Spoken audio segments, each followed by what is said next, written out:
صحاباتي السلام. هذا الفيديو ديال اليوم ان شاء الله غادي نشارك معكم هذه الحلوه ديال عيد الميلاد او غاتو كلاصي. غادي نشارككم معكم بلا ميزان بلا عبارات، غادي نعطيكم كل شيء بالعبار، يعني نعطيها لكم بالكاس والمعلقه، يعني غنسهلها عليكم في هذا الفيديو. كنتمنى انكم تبقاو معايا حتى الاخير. ودابا غادي ندوزو للطريقه والمقادير. كناخذوا واحد البول وكنديروا فيه جوج بيضات بدرجه حراره المطبخ، يعني ما يكونوش داخلين الثلاجه، ومن بعد كنضيف عليهم واحد شويه الملحه، ومن بعد كناخذ الطراب الكهربائي وكنبدا نطلع هذا البيض واحد شويه غير حتى يتخلط لينا. ضروري في الاول حتى يتخلط لنا البيض واحد شويه، عاد غادي نبداو نضيفوا عليه السكر. بالنسبه للسكر غادي نضيف كاس ديال السكر. بالنسبه لهذا الكاس راه كاس العنبه، كما قلت لكم ان شاء الله في هذا الفيديو غادي نعطيكم العبارات غير بالمعلقه وبالكاس ديال العنبه.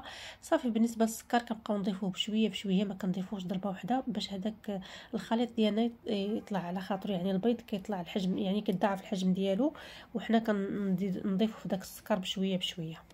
صافي. هنايا كنبقاو نضيفو كما قلت لكم السكر بشويه بشويه، وكنشوفوا راه بان البيض الحجم ديالو كيتضاعف لينا.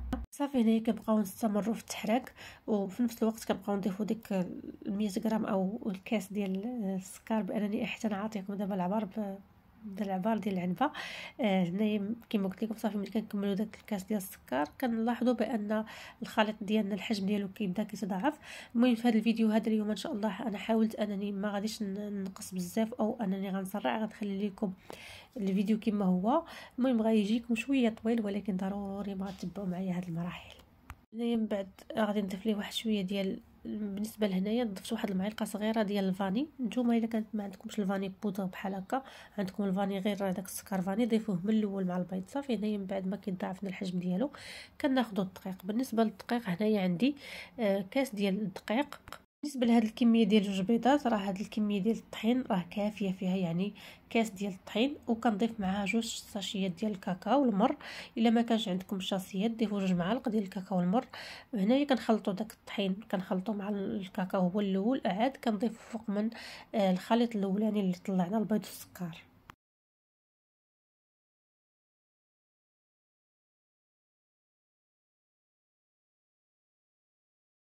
هنا من بعد ما كنخلطوا الكاكاو مع الدقيق كناخذوا الغربال وكنبداو نغربلوا الكميه ديال الدقيق، يعني كنديروا واحد تقريبا نص فيها كنديروا فوق من ديك لاباغي ديال البيض. المهم بالنسبه لاباغي ديال البيض هي البيض اللي طلعنا مع السكر.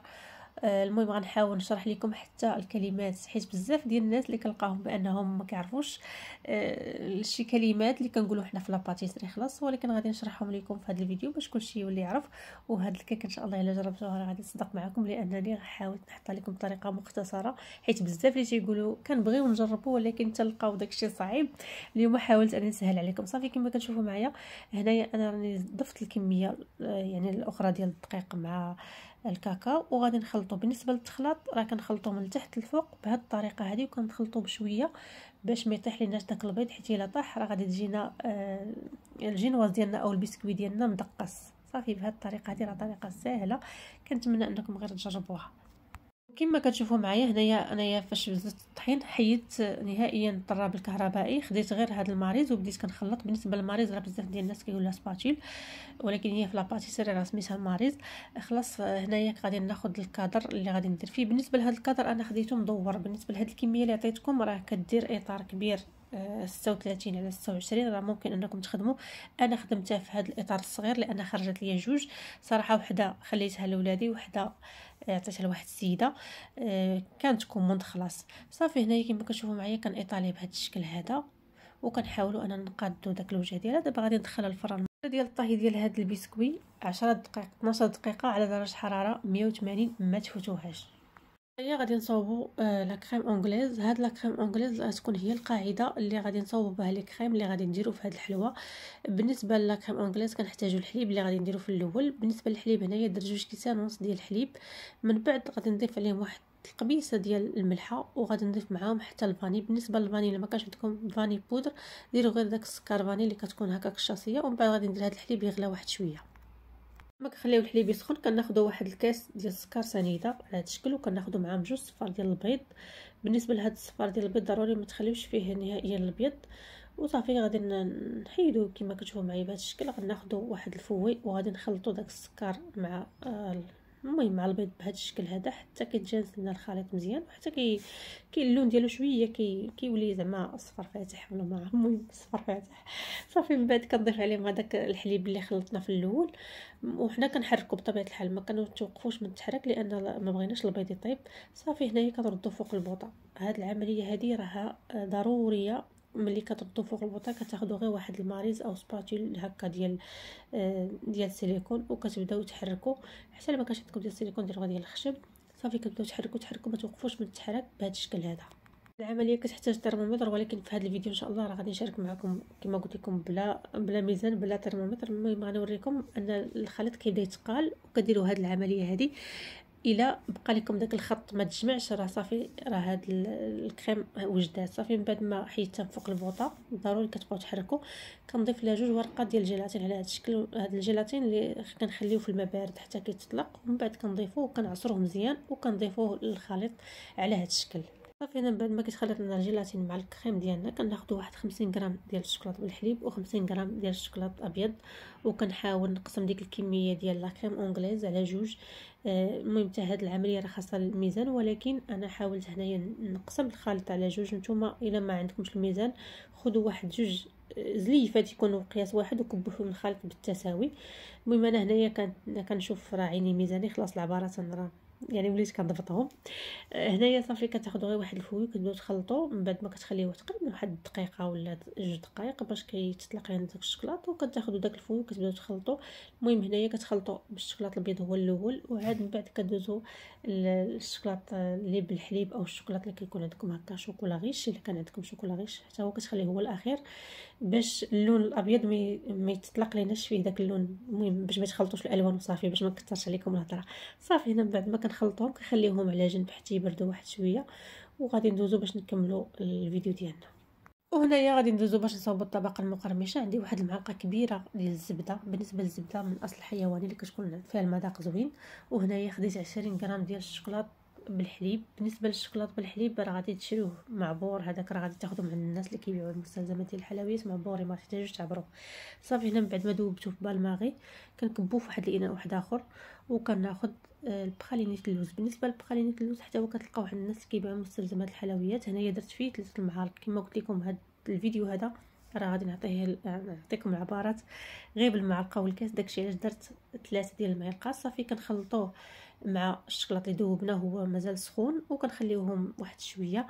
بالنسبه لهنا غادي نضيف عليهم في التالي غنضيف عليهم هذا الفويتين. بالنسبه للفويتين درت هنا 80 غرام ديال الفويتين. بالنسبه للفويتين حتى غادي تلقاو عند الناس اللي كيبيعوا داكشي ديال الحلويات هو هذا الفويتين. غنخليه واحد شويه من بعد ما برد لينا الشكلاط غادي نضيفوه عليه. ما تضيفوهش على الشكلاط هو مازال سخون، لان بحال كيلوى يعني حتى كيبرد لينا شويه الشكلاط عاد كنضيفوه عليه. يعني انا كنحاول هنايا نبسطها عليكم ونقول لكم جميع الاسرار باش الله الا جربتوا هذا الكيك ترجعوا تقولوا لي انها جربناه وجا مزيان. داكشي اللي كنتمنى.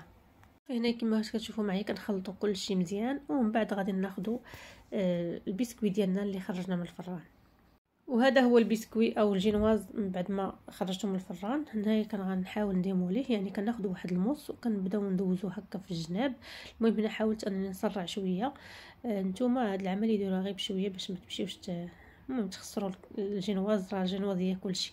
صافي هنايا من بعد خديت واحد شي حاجه تكون هكا عندنا الوجه ديالها مقاد وكتوركوا عليها باش يعني الوجه ديالها يجي مقاد. هنايا حاولت انني نقص واحد شويه واحد سنتيم تقريبا باش ملي نحطها في المول ولا ملي ندير عليها لا كريم ونجي ندير عليها الكلاصاج ما غاديش تبقى ليا داك البسكوي في الجناب. صافي حيت منها تقريبا غير واحد سنتيم كما كتشوفوا معايا. راه الفيديو شارح راسه. هنا من بعد ما كنحيدو دوك الجناب الزايدين كناخذوا الاطار اللي غنخدموا فيه. بالنسبه لهذا الاطار اللي خدمت به انا راه 20 على 5. هنايا درت ليه واحد شويه السلوفان من التحت، وهنايا كنضيف عليه ديك الطبقه المقرمشه بهذا الشكل. وهنايا غادي نبقى نوزع هاد الطبقه المقرمشه فوق البسكوي. المهم كما كتشوفوا معايا بان البسكوي راه ناقص شويه على الاطار. ضروري هاد العمليه تخليوها باش ملي نجيو ان شاء الله نديرو كلاصاج غادي يجينا بكل سهوله. صافي هنا غادي ندخلو الثلاجه واحد شويه. هنايا غادي نكملوا لا كريم ديالنا. بالنسبه لهاد لا كريم خديت 400 غرام ديال الكريمه السائله الخاصه بالحلويات. 400 غرام هي 4 ديال الكيسان. وهنا كناخذوا الطراب الكهربائي وكنبداو نطلعوه في هذه الكريمه ديالنا. بالنسبه لهذه الكريمه انا ما غاديش نحتاج انني نطلعها بزاف حتى تقبط راسها، يعني غادي نديرها غير سومي مونطي. سومي مونطي هي نص طلعه، باش غادي نخلطوها مع دوك لي كريم اللي خلينا اللي صاوبنا بالشكلاط الابيض والشكلاط بالحليب. العمليه الا ما عندكمش حتى الطراب الكهربائي ممكن انكم ديروها غير بالطراب اليدوي، واخا غتاخذ منكم شويه الوقت. صافي هنايا كما كتشوفوا معايا هنايا من بعد ما طلعت الكريمه غادي نزيدها غير واحد شويه، ومن بعد غادي نقسمها على جوج. تحاولوا انكم تقسموها على جوج، ومن بعد غادي تضيفوها على دوك لي كريم اللي خلينا. المهم علاش قلت لكم انكم ما تقسموها على جوج، لانني انا كان كيسحب لي بانني كنصور وهو راه الفيديو طفى وانا مازال انا خدامه. ما رديتش البال حتى لقيت بانني تقريبا راني درت هذه العمليه، داكشي علاش قلتها لكم هكا. المهم هذه الكميه هذه غتقسموها على جوج وغادي تخلطوها مع داك الشكلاط اللي قبل. كما كتشوفوا معايا هنا انا راه كيسحب لي بانني مازال كنصور. هنايا كنخلط في الشكلاط اللي كنخلط ملي قسمت الكميه درتها مع الشكلاط الابيض، وهذه اللي كتشوفوا حداها هي اللي درت بالشكلاط بالحليب. يعني راه واخا هكاك الحمد لله لانني تداركت الامر ورديت البال بان التليفون راه ساكت. صافي هنا من بعد ما كتكون الكريمه ديالنا جاهزه كناخذوها وكنضيفوها على داك الطبقه المقرمشه اللي درنا فوق البسكوي. كنديروا الطبقه اللي مع الشكلاط الكحل او الشكلاط اللي بالحليب هو الاولاني، وكنحاولوا نقادوا ليه على الوجه بهذا الشكل هذا. المهم كنحاولوا نديروا دائما كنديروا اللون ديالها غامق، عاد اللون ديالها فاتح هو اللي الفوق، لان الشكلاط بالحليب كيكون شويه يعني كيهز الثقل. ومن بعد ما دخلتها للثلاجه واحد شويه تشدات راسك بديت عليها حتى الكميه الاخرى بالشوكولاط الابيض وكنقادوا لها الوجه بهذا الشكل هذا. المهم هنايا حاولت انني نسرع واحد شويه. صافي هنا كما كتشوفوا معايا من بعد ما قديت لها الوجه غادي ندخلها ليله كامله حتى تشد راسها، وغادي ندوزو باش نقادو الكلاصاج. وهنايا غادي ندوزو باش نصاوبو الكلاصاج. بالنسبه للكلاصاج هنا كناخذوا واحد الكاسرونه وكنديروا فيها كاس ديال الماء وكاس ديال السكر سنيده. من بعد غادي ناخذوا الناباج. بالنسبه للناباج غادي نزيدو معاه 3 المعالق كبار ديال الناباج على هذا الشكل. هاد الكلاصاج هاد الوصفه هذه كنت شاركتها في الصفحه ديالي في التيك توك وجابت يعني واحد المشاهدات اللي كثيره الحمد لله، وبزاف ديال الناس تفضل هذا الفيديو دخلوا عندي للقناه كنقول لهم مرحبا بكم. هنا كما كتشوفوا معي كنديرهم فوق البوطه حتى كيوليو لينا سيرو. غادي تكبوهم في واحد الاناء واحد اخر وغادي تاخذوا داك الكاكاو اللي خلينا. بالنسبه للكاكاو هنايا راه عندي تقريبا 40 غرام ديال الكاكاو وعندي 2 ورقات ديال الجيلاتين اللي ضفت معاهم كما كتشوفوا معايا. صافي هنايا كنحركوهم بالفوي في الاول، ومن بعد غادي ناخذوا ميكسو بلونجو وغادي نطربوا او غادي نميكسيو هاد الكلاصاج ديالنا، ومن بعد غادي نصفيوه. ضروري هاد العمليه باش كيجينا داك الكلاصاج لامع وكيجينا اللون ديالو زوين. صافي من بعد ما كنديروه في الاناء كنغطيو ليه الوجه ديالو وكنخليوه يبات في الثلاجه ليله كامله على هذا الشكل هذا. هنايا من بعد ما باتت ليا الكيك ديالي في الثلاجه خرجتها من الثلاجه، كنت غنقول لكم فران، خرجتها من الثلاجه وديموليتها. وهنايا شديت داك الكلاصاج ميغوار الاسود درتو في البالماغي سخنته وخليته حتى برد درجه حراره المطبخ وبديت كنخدم به. بديت كندير الكلاصاج ديالي على هذا الشكل. خديت واحد الشبكه، انا عندي الشبكه ديال الفران، ودرت تحت منها واحد الاناء بهذا الشكل باش داك الكلاصاج اللي شاط ما غاديش يخسر. من بعد بالنسبه للتزيين انا هنايا زينتها غير بحاجه عاديه، خديت غير الكاكاو وحطيته بهذه الطريقه كما كتشوفوا معايا. حاولت انني نميلها للجناب. كنشوف بزاف ديال الوصفات اللي كيكون هكا الكاكاو كيجيو زوينين، قلت علاش ما نجربوش ونجربوا معكم في هذا الفيديو. اللي هاد الكيكه ان شاء الله الا جربتوها غادي تصدق لكم. وانتم بالنسبه للناس اللي جرباتها غادي تكتب فوق منها يا اما السميه ديال الوليد ولا البنيته ولا اي حاجه، المهم غادي تكتبوه. بالنسبه للتزيين راه كيبقى اختياري. صافي هنايا كما كتشوفوا معايا في الصوره كنبقاو نميلو هاد الكيك ديالنا باش هذاك الكلاصاج اللي كيكون زايد حتى هو كينزل. صافي هنايا من بعد ما حطيته في طبق التقديم هذا هو الشكل ديالو كما كتشوفوا معايا. هنايا كيجي المنظر ديالو زوين. وهنايا درت ليه واحد شويه ديال الكوك من التحت كتزين، ومن بعد ما درت ليه اللونغيط بطبيعه الحال. بالنسبه للونغيط راه هو ديك الكاغيط اللي تيكون تحت. وهنايا كناخذ واحد الموس وكنقسم كما كتشوفوا معايا الكيك مازال شويه قاصح.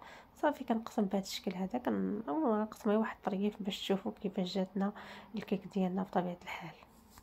وهذا هو الكيك ديالنا بعد ما هزيت واحد الطريف درته في واحد الطبيسيل. المهم هذا هو الشكل ديالو كيجينا على هذا الشكل.